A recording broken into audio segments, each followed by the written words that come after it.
फिर सांदीपनि ऋषि सीता के स्वयंवर में परशुराम जी के आगमन और उनके द्वारा श्री राम को विष्णु का धनुष देने की घटना को सुनाते हैं और बताते हैं कि परशुराम जी को श्री राम में विष्णु के दर्शन हुए तो वे समझ गए कि मेरा अवतार काल समाप्त हुआ और वे उसी क्षण तपस्या के लिए चले गए।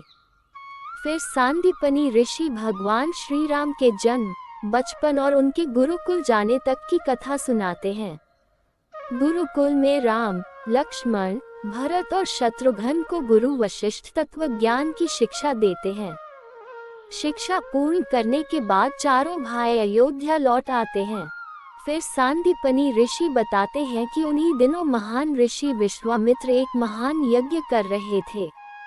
वहां सुबाहु और मारीच नाम के दो राक्षस उनके यज्ञ कार्य में हर बार विघ्न डालते हैं। तब ब्रह्मर्षि विश्वामित्र राजा दशरथ के पास जाकर उनसे राम को मांगते हैं यज्ञ की रक्षा के लिए। वशिष्ठ की अनुशंसा पर दशरथ अपने पुत्र राम और लक्ष्मण को उन्हें सौंप देते हैं।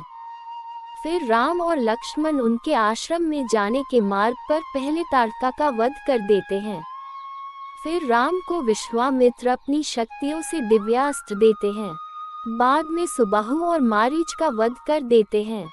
फिर सांदीपनि ऋषि बताते हैं कि फिर विश्वामित्र राम और लक्ष्मण को सीता के स्वयंवर में ले जाते हैं, जहां राम शिव धनुष को तोड़कर सीता के साथ विवाह करते हैं। उनके साथ उनके तीनों भाइयों का भी विवाह होता है। फिर श्री राम का अयोध्या आगमन पर भव्य स्वागत होता है। आगे सांदीपनि ऋषि बताते हैं कि राजा दशरथ राज्य में राम के राज्याभिषेक की घोषणा करवा देते हैं। ये सुनकर महारानी कैकेयी की एक कुटिल दासी मंथरा जाकर कैकेयी के कानों में विष घोल देती है, जिसके चलते कैकेयी को भवन में जाकर बैठ जाती है।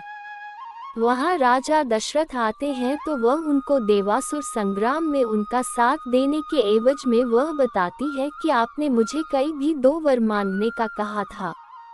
राजा दशरथ कहते हैं बस इतनी सी बात है तो मांग लो कोई भी 2 वर। तब कैकेयी राजा दशरथ से अपने 2 वरों में पहला भरत को अयोध्या का राज बनाना और दूसरा राम को 14 बरस का वनवास मांग लेती है। जय श्री कृष्ण।